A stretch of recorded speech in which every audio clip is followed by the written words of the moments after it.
पश्चिम बंगाल के नंदीग्राम में बीजेपी के ऑफिस में तोड़फोड़ के बाद आग लगाने की कोशिश की गई है। यह घटना आज दोपहर की है। बड़ी खबर इस वक्त आ रही है। बीजेपी का यह ऑफिस है नंदीग्राम में, जहां पर पहले तोड़फोड़ की और फिर उस दफ्तर में आग लगा दी गई। नंदीग्राम के अस्पताल मोड़ के पास बीजेपी का यह पार्टी ऑफिस है। यहां न सिर्फ बीजेपी के ऑफिस में तोड़फोड़ की गई है, आग लगाई गई है, आग लगाने की कोशिश की गई है, बल्कि आसपास के कई घरों और दुकानों को भी तोड़ा फोड़ा गया है। आरोप तृणमूल कांग्रेस के कार्यकर्ताओं पर है। ये देखिए बीजेपी दफ्तर के आसपास यहां ये देखिए आग लगाने की कोशिश की गई, लेकिन हालांकि इस आग पर तुरंत ही काबू पा लिया गया।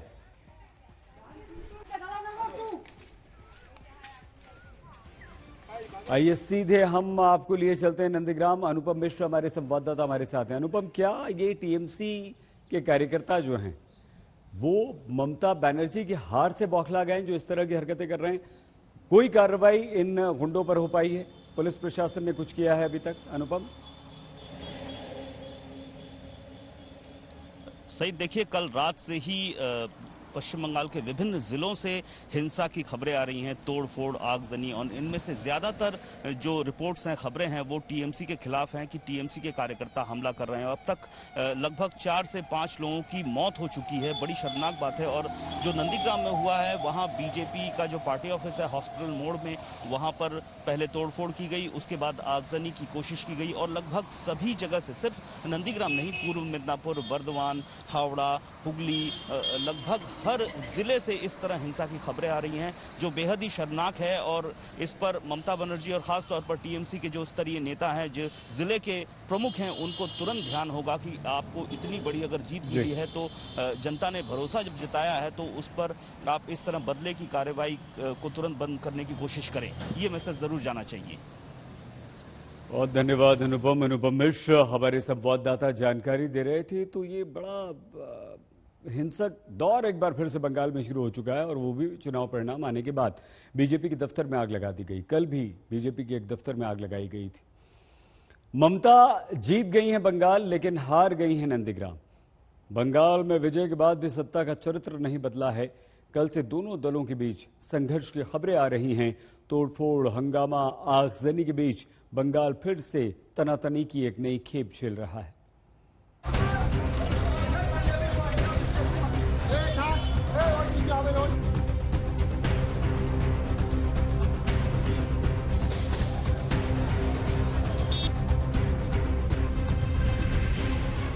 बंगाल के चुनावी नतीजों के बाद हिंसा का वो शोर फिर से डराने लगा, जो यहां चुनावों में पहचान बन चुका था। टीएमसी और बीजेपी कार्यकर्ताओं की तनातनी तनाव में बदल रही थी। आरामबाग इलाके में देर शाम बीजेपी का दफ्तर धू धू कर जल उठा, और बीजेपी ने सीधे टीएमसी से पूछा, विजय के जोश में आखिर आगजनी क्यों? लोकतंत्र में हिंसा के लिए कोई स्थान नहीं होता है। ठीक है, चुनाव में कोई जीतेगा, कोई हारेगा, मगर सब मिलके किस प्रकार सबका साथ, सबका विश्वास, सबके विकास के साथ हम काम करें, यही ध्येय हर पॉलिटिकल पार्टी का, यही ध्येय हर राजनीतिक दल का होना चाहिए। आज भारतीय जनता पार्टी यह डिमांड करती है कि जो लोकल एडमिनिस्ट्रेशन है, जो क्षेत्रीय प्रशासन है, वो त्वरित कार्यवाही करे, और इस प्रकार से जो गुंडे भारतीय जनता पार्टी के दफ्तरों में आग लगा रही हैं या जो हमारे कार्यकर्ताओं के ऊपर हमला कर रहे हैं, उनके ऊपर जल्दी से जल्दी कार्यवाही किया जाए, उनके ऊपर एक्शन लिया जाए। बांग्ला মানুষটা তারই প্রতিবাদ করেছে। বহিরাগতদের বাংলা দখল করবার যে চেষ্টা, প্রতিটি ব্যাপারে মমতা বন্দ্যোপাধ্যায়কে কুরুচিকর আক্রমণ, অভিষেককে তীরবিদ্ধ করা বাংলার মানুষ ভালোভাবে নেয়।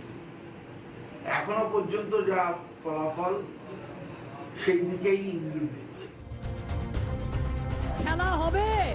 उधर नंदीग्राम को लेकर भी सियासी शोले दहके, और आखिरकार तय हो गया कि राज्य जीतने वाली ममता नंदीग्राम हार चुकी है। हल्दिया में टीएमसी कार्यकर्ताओं पर आरोप लगे कि उन्होंने नंदीग्राम जीतने वाले शुभेंदु अधिकारी की गाड़ी पर पत्थर ताने।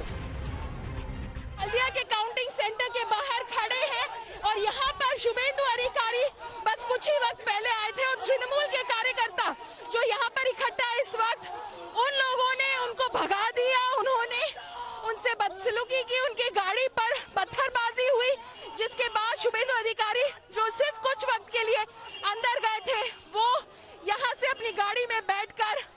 निकल गए। आप देख सकते हैं कि यहाँ पर काफी फोर्स लगाई गई हुई है, यहाँ पर पुलिस आ रखी है, सेंट्रल फोर्सेस भी आए हुए हैं और आप देख सकते हैं कि ये कार्यकर्ता अभी भी यहाँ पर इकट्ठा है। आसनसोल में दोनों पक्ष एक वक्त भरपूर तनातनी के साथ आमने सामने हो गए। बीजेपी उम्मीदवार की कार निशाना बन गई, पथराव हुआ और नारेबाजी के साथ आक्रोश भड़का। सिलीगुड़ी में तो टीएमसी और बीजेपी के लोग भिड़ गए। टीएमसी के विजय जश्न को लेकर बात इतनी बढ़ी कि फिर नहीं थमी। चुनाव में भी तनाव भरपूर था और अब ममता की वापसी के बाद बीजेपी शक्ति के साथ हमलावर होगी। सदन से सड़क तक तनातनी की नई खेप अभी बाकी है। पॉल मिसाह के साथ आज तक ब्यूरो। बंगाल से आइए चलते हैं दिल्ली। दिल्ली में कोरोना के मरीज लगातार बढ़ रहे हैं। दिल्ली के डिप्टी सीएम मनीष सिसोदिया ने वैक्सीनेशन सेंटर का जायजा लिया और बड़ी खबर, उन्होंने रक्षा मंत्री राजनाथ सिंह से दिल्ली में सेना की मदद मांगी है। लेकिन दिल्ली हाईकोर्ट ने केंद्र सरकार से इस वक्त जवाब मांग लिया है। हाईकोर्ट ने केंद्र के वकील से कहा है कि राज्य सरकार ने सेना की मदद मांगी है तो इस पर आपको जवाब देना चाहिए। साथ ही अदालत ने रक्षा मंत्रालय को दिल्ली के उप मुख्यमंत्री मनीष सिसोदिया द्वारा लिखे गए पत्र के मुद्दे को रिकॉर्ड में लिया, जिसमें ऑक्सीजन बेड, आईसीयू बेड के साथ साथ अस्पताल स्थापित करने के लिए सेना की मदद उपलब्ध कराने का अनुरोध किया गया है। तो दिल्ली हाईकोर्ट ने अब केंद्र सरकार से जवाब मांगा है कि अगर दिल्ली सरकार आपसे सेना की मदद मांग रही है तो आप सेना की मदद पर क्या कहेंगे, देंगे या नहीं देंगे? क्या हालात के मद्देनजर आर्मी की भी मदद मांगी है दिल्ली सरकार ने? हमने सबसे मदद मांगी है। हम तो क्योंकि हमें अभी ऑक्सीजन को लेकर काफ़ी समस्या हो रही है, तो हमने ऑक्सीजन सप्लाई करने के लिए सेना के पास अगर ट्रक हैं, हमने उनसे भी कहा है। डीआरडीओ के पहले से ही 500 बेड्स का सेंटर यहाँ पे चल रहा है। ऐसे सेंटर्स अगर और चल सकें तो और अच्छा होगा। लेकिन ऑक्सीजन लाने ले जाने के लिए इस समय हमें बहुत मदद की ज़रूरत है और अगर जहाँ से भी, जिस सोर्स से भी मदद हो सकती है, प्राइवेट सेक्टर से, सोशल सेक्टर से, central government, different wings of central government, सबसे मांग रहे हैं। मनीष जी, ऑक्सीजन की क्या स्थिति है दिल्ली में, क्योंकि बीते समय में कितना मिल जा रहा है कोटे का? क्या मिल रहा है? कल अभी जो मेरे पास लेटेस्ट इंफॉर्मेशन है, कल हमें 440 टन ऑक्सीजन मिली है, मीट्रिक टन ऑक्सीजन मिली है, जो कि 590 के अलोकेटेड कोटे से भी कम है। और इनफैक्ट दिल्ली में, जैसा मैंने कहा कि एट प्रेजेंट हमें 700 से ज़्यादा मीट्रिक टन चाहिए और धीरे धीरे हमें बेड भी बढ़ाने, तो हमें 976 मीट्रिक टन ऑक्सीजन की जरूरत है। आइए इस वक्त हम आपको सीधे लिए चलते हैं हमारी संवाददाता अनीशा माथुर के पास। अनीशा, दिल्ली में ऑक्सीजन की कमी से दो अस्पताल में लोगों की मौत की खबरें हम देख चुके हैं। दिल्ली दहल चुकी है। अब ये जो सेना की मदद की मांग है डिप्टी सीएम की तरफ से, अनीशा, क्या आपको लगता है कि इससे स्थिति सुधर पाएगी, कोई अस्थायी अस्पताल बन पाएंगे और केंद्र सरकार का सकारात्मक रवैया देखने को मिलेगा हमें? देखिए सर, इतनी दिनों से हम रोज देख रहे हैं ऑक्सीजन की मांग को लेकर जो तनातनी चल रही है। फिलहाल सुप्रीम कोर्ट और दिल्ली हाई कोर्ट दोनों ने ही निर्देश केंद्र सरकार को दिए हैं कि आप जो कोऑर्डिनेशन है उसको थोड़ा बेहतर कीजिए। सरकार की तरफ से भी आश्वासन आया है कि हम कर रहे हैं। आज जो दिल्ली सरकार ने रिक्वेस्ट करी है वो सिर्फ हॉस्पिटल बेड्स की नहीं, याद रखिए 10,000 ऑक्सीजन वाले बेड्स की और 1,000 आईसीयू बेड्स की दिल्ली सरकार ने सेना से मदद मांगी है। उसके अलावा ये भी मांगा है कि फील्ड हॉस्पिटल्स लगाए जाएं और उससे भी ज्यादा जरूरी है कि जो ऑक्सीजन लाने की प्रक्रिया जो है उसमें मदद मांगी है। दुर्गापुर से, यानी कि बंगाल से, और कलिंग नगर उड़ीसा से दिल्ली के लिए जो ऑक्सीजन आवंटित हुई है, जो एलोकेट हुई है, वो आनी है और दिल्ली सरकार के पास टैंकर नहीं है, तो उसके लिए भी मदद मांगी गई है। केंद्र सरकार ने कहा है कि वो कुछ जवाब देंगे दिल्ली हाईकोर्ट को कि किस तरह से इसका काम किया जाना है, क्या होना है। और कई अस्पताल आज भी 2-3 अस्पताल दिल्ली हाईकोर्ट के सामने हाथ फैलाते हुए आए थे कि हमारे पास ऑक्सीजन की लगातार कमी है। तो दिल्ली सरकार से पूछा गया है कि क्या किया जा रहा है उसके बारे में। नर्सिंग होम भी दिल्ली के जो है 1,000 से ज्यादा, वो कह रहे हैं कि ऑक्सीजन की सख्त कमी है। तो अभी सुनवाई चलती रहेगी, अभी हम आपको आगे की जानकारी देते रहेंगे। बहुत धन्यवाद अनीशा माथुर हमारी संवाददाता दिल्ली में हाईकोर्ट की कार्रवाई पर नजर बनाए हुए हैं। हम एक बार फिर से अनीशा के पास जाएं, उससे पहले कोरोना के खिलाफ युद्ध में केंद्र सरकार की रणनीति पर एनसीपी नेता और महाराष्ट्र के कैबिनेट मंत्री नवाब मलिक ने भी सवाल उठाए हैं। नवाब मलिक ने कहा है कि प्रधानमंत्री नरेंद्र मोदी अकेले इस महामारी यानी कि कोरोना से बिल्कुल नहीं लड़ सकते। नवाब मलिक ने कोरोना के खिलाफ युद्ध में एक राष्ट्रीय नीति बनाने और विपक्ष को विश्वास में लेने की मांग की है। नवाब मलिक ने कहा कि लॉकडाउन को लेकर भी एक नीति होनी चाहिए, सिर्फ ये कह देना ठीक नहीं है कि अभी लॉकडाउन की आवश्यकता नहीं। नवाब मलिक ने कहा कि हमें वैक्सीन की जरूरत है, लेकिन वैक्सीन पर सरकार का नियंत्रण है। अगर विदेश से वैक्सीन मंगवाई जा सकती हो तो केंद्र सरकार को हमें छूट देनी चाहिए, हम खुद विदेश से वैक्सीन मंगवा लेंगे। तो अब प्रधानमंत्री नरेंद्र मोदी पर महाराष्ट्र की सरकार ने भी सवाल उठाए हैं और सभी विपक्षी दलों को साथ में लेकर कोरोना से लड़ने की बात कही है। तो सभी विपक्षी दलों को साथ में लिया जाए, लेकिन कोरोना पर एक राष्ट्रीय नीति भी बने। एनसीपी के नेता, महाराष्ट्र सरकार में मंत्री, ये कहा है कि एक राष्ट्रीय नीति बननी चाहिए। इससे पहले सोनिया गांधी ने यह कहा था कि राष्ट्रीय नीति बने, कोरोना से जंग पर विपक्ष को विश्वास मिले। यही बात सोनिया गांधी भी कह चुकी हैं। नीतिगत रूप से सरकार कोरोना से जीत नहीं सकती, ये राहुल गांधी ने भी कहा था। तो अब कांग्रेस, एनसीपी दोनों की तरफ से ये मांग उठने लगी है कि सभी दलों को साथ में लेकर एक राष्ट्रीय नीति बने कोरोना से लड़ने के लिए, और सब मिलकर, सिर्फ अकेले सरकार नहीं, विपक्ष का भी उसमें सहयोग लिया जाए और लॉकडाउन पर फैसला किया जाए। लॉकडाउन क्यों नहीं लगाया जा रहा है, ये सवाल लगातार विभिन्न राजनीतिक दलों और लोगों की तरफ से उठाए जा रहे हैं। सुप्रीम कोर्ट ने केंद्र से पूछा है कि लॉकडाउन को लेकर केंद्र की क्या भूमिका है, वैक्सीनेशन के दाम को लेकर, लोगों को लगाने तक को लेकर केंद्र से पूछा है। हम केंद्र से जानना चाहते हैं कि अब चुनाव खत्म हो गए, ये कहना मोदी जी का कि लॉकडाउन की जरूरत नहीं, जहां जहां जरूरी है कोई एक पॉलिसी बनाई जाए। वैक्सीन को लेके भी संभ्रम है, सुप्रीम कोर्ट जानकारी मांग रहा है। हम मांग करते हैं कि न्यायालय जो फैसला करेगा करेगा, लेकिन मोदी जी देश में हेल्थ इमरजेंसी लागू करें और देश के सभी विपक्षी पार्टियों को बुलाएं, बैठें और कोई एक रणनीति के तहत इस संकट से लड़ा जाए। अकेले मोदी जी के बस का ये संकट से लड़ना नहीं है। कोरोना जिस तेजी से देश में बढ़ रहा है वो हम सब के लिए बहुत चिंता का विषय है। इस बात को ध्यान में रखते हुए confederation of all India traders ने एक राष्ट्रीय सर्वे किया हाल ही में, जिसमें सभी राज्यों के लगभग 9,117 लोगों ने भाग लिया, जिसमें से 78% लोगों का मानना है कि कोरोना बेकाबू हो गया है। वहीं दूसरी ओर लगभग 72% लोगों ने इस बात की आवश्यकता पर जोर दिया कि देश में राष्ट्रीय लॉकडाउन लगना चाहिए। इसके साथ ही लगभग 74% लोगों ने यह माना है कि प्रधानमंत्री श्री नरेंद्र मोदी कोरोना पर काबू पाने में सक्षम है। इस बात को ध्यान में रखते हुए हमने आज प्रधानमंत्री से आग्रह किया है कि वो कोरोना पर राष्ट्रीय लॉकडाउन घोषित करें। आइए एक बार फिर से दिल्ली में आते हैं, क्योंकि बात यहां पर कोरोना की हो रही है। कोरोना पर राष्ट्रीय नीति बनने की बात विपक्ष उठा रहा है। दिल्ली में डिप्टी सीएम मनीष सिसोदिया ने सेना की मदद की मांग की है।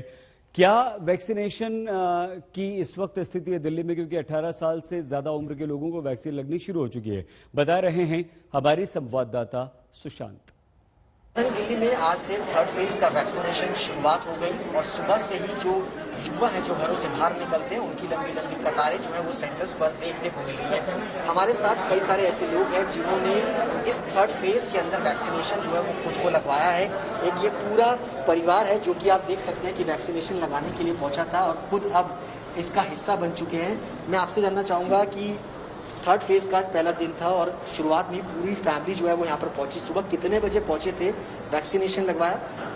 जी 9 बजे से लाइन पे लगे थे और 10 बजे गेट खुले और उसके बाद थोड़ा मिसमैनेजमेंट था, but still it's first day तो ऐसा चलता है। अब बहुत अच्छा सुधार हो गया, अच्छे से लग रही है, कोई परेशानी नहीं हुई ज़्यादा।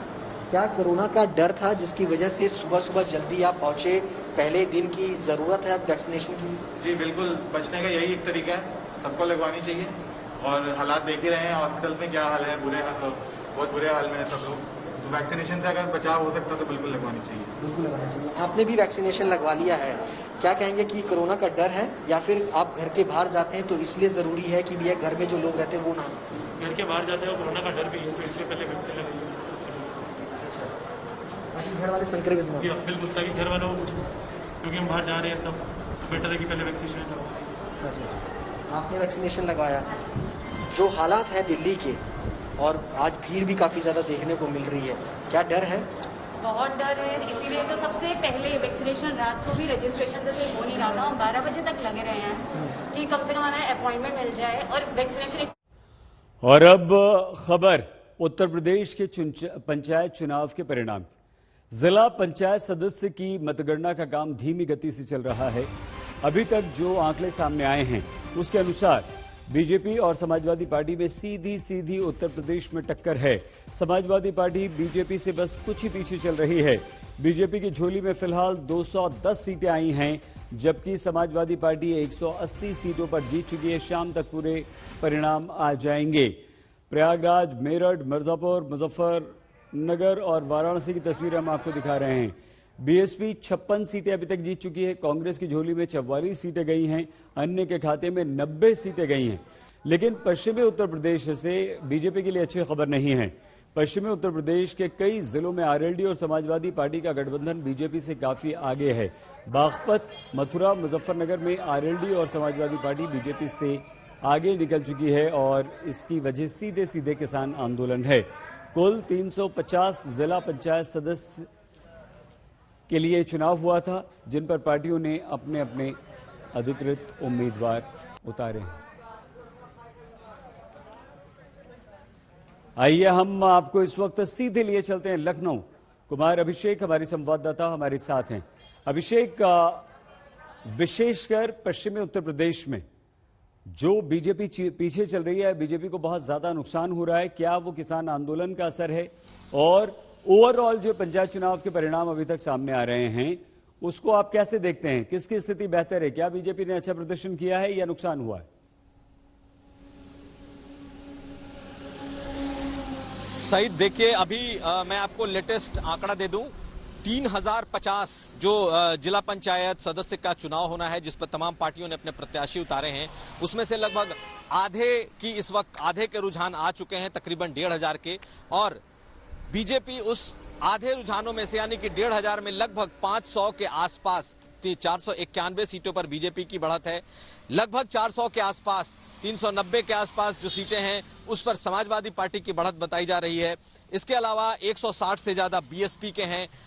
कांग्रेस के भी 60 से 70 उम्मीदवार इस वक्त आगे चल रहे हैं। लेकिन सबसे बड़ा आंकड़ा जो निर्दलीय और अदर्स हैं उनका है, वो लगभग 500 के आसपास ऐसे लोग हैं जो कि इस वक्त अपने रुझानों में आगे हैं। आपको एक बात बता दें, ये सब कुछ रुझान है, ये सब हमारे अपने स्रोतों से आए हुए हैं, जो चुनाव आयोग ने अभी तक उसने औपचारिक रूप से नहीं कहा है। लेकिन एक बात साफ है कि पश्चिमी उत्तर प्रदेश में बीजेपी को नुकसान होता हुआ दिखाई दे रहा है। पश्चिमी उत्तर प्रदेश के कई जिलों में इस वक्त बीजेपी पीछे चल रही थी, कल शाम से ही पीछे चल रही थी। आखिरी रिजल्ट क्या आता है ये कहना अभी मुश्किल है, लेकिन जो किसान आंदोलन है उसका असर दिखाई दे रहा है, जाटों की नाराजगी का भी असर दिखाई दिया है। और कुछ हद तक जो दूसरे इलाके हैं जहां पर समाजवादी पार्टी काफी मजबूत थी, समाजवादी पार्टी अपने गढ़ में अच्छा प्रदर्शन कर रही है और ज्यादातर जगहों पर बीजेपी और समाजवादी पार्टी के बीच सीधी टक्कर दिखाई दे रही है।